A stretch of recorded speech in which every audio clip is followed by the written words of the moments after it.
এই বন্ধুসকল, আজি মই আছোঁ আমাৰ দোকানৰ গুদামত। কি হৈ আছে চাওকচোন ইয়াত। আজি হাল কাটাৰ কাৰণে আমাৰ দোকানত এয়া কাষ্টমাৰসকলৰ বাবে পূৰা মিঠাইৰ পেকিং চলি আছে। বিভিন্ন ধৰণৰ মিঠাই লৈ আহিছে। মিঠাইখিনি আমি পেকেট কৰিম, পেকেট কৰি কিনে কাষ্টমাৰক দিম। আপোনালোকে চাই থাকিব ভিডিঅ'টো দেই। ইয়াত আমি গোটেই পৰিবাৰ উঠি আহিছোঁ আজি দোকানত। আমাৰ দোকানখন দাদাই চলাই আছে। চাই লওক, পাণ এটা খাই লৈছোঁ দেই, মজা আছে। পাণটো খাই কিনে ভিডিঅ' বনোৱাত বহুত মজা লাগে। চাই থাকক কি কৰোঁ। চাই চাওক কোন কোন আছে আছে। এয়া এইকেইটাই লাগি আছে ইয়াত মিঠাই পেকেট কৰা ব্যস্ত। এই চাওক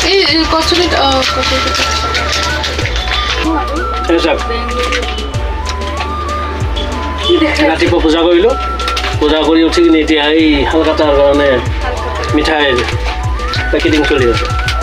তামাম মিঠাই লৈ আহিছোঁ। এইবোৰ শেষ হ'লে আৰু আনিম।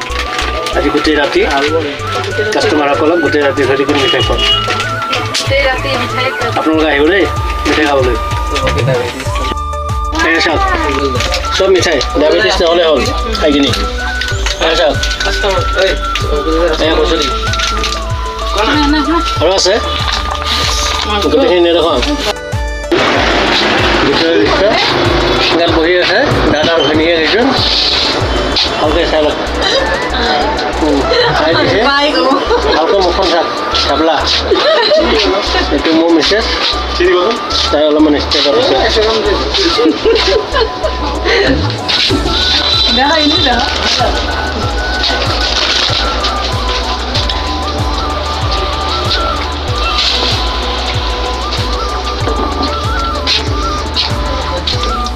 বৰ পুৰণি দোকান, দোকানখন একেবাৰে পুৰণি অৱস্থাতে আছে। কমচে কমেও আপোনাৰ 60 বছৰ 70 বছৰ পাৰ হ'ল দোকানখন ইয়াত কৰি থকা।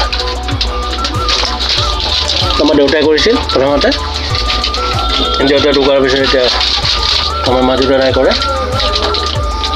এইটো মাজু দাদা ছোৱালী, ই আমাৰ ঘৰৰ ৰাণী। কালি কৈছিলোঁ আপোনালোকক, এই ডাঙৰ ছোৱালী এইজনী বহুত কাম কৰে দেই। এইজনী মোৰ ছোৱালী, একেবাৰে তামাম ঘৰৰ সকলো মানে আজি উঠি আহিছে। এই আছে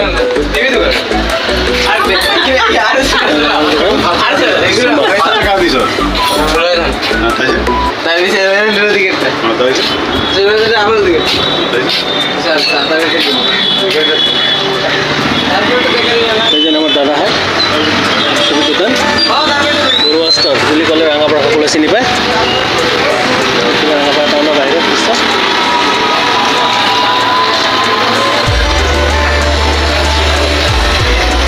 মই যাওঁ পাণ খাবলৈ, খানা এটা খাই আহিম।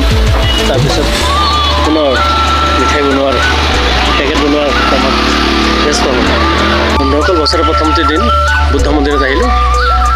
ভগৱান বুদ্ধ ওচৰত চৰণত সেৱা এটা জনাই যাওঁ বুলি। এয়া আমাৰ বুদ্ধ মন্দিৰ।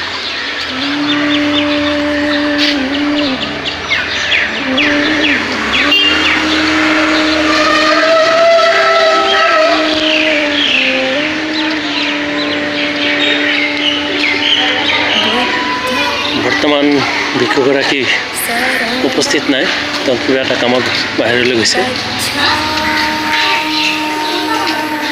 ৰেষ্ট হাউচ, এয়া ভিক্ষু থকা ঘৰ। আৰু এয়া হৈছে আমাৰ বিহাৰৰ যিকোনো কামৰ কাৰণে প্ৰয়োজন হোৱা ৰুমবোৰ।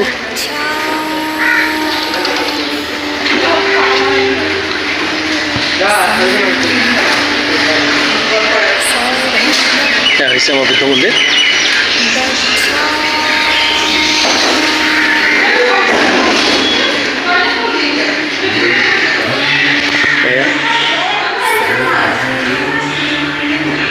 ভগৱান বুদ্ধ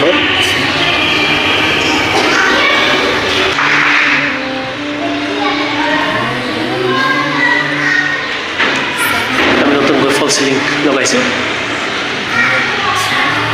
এয়া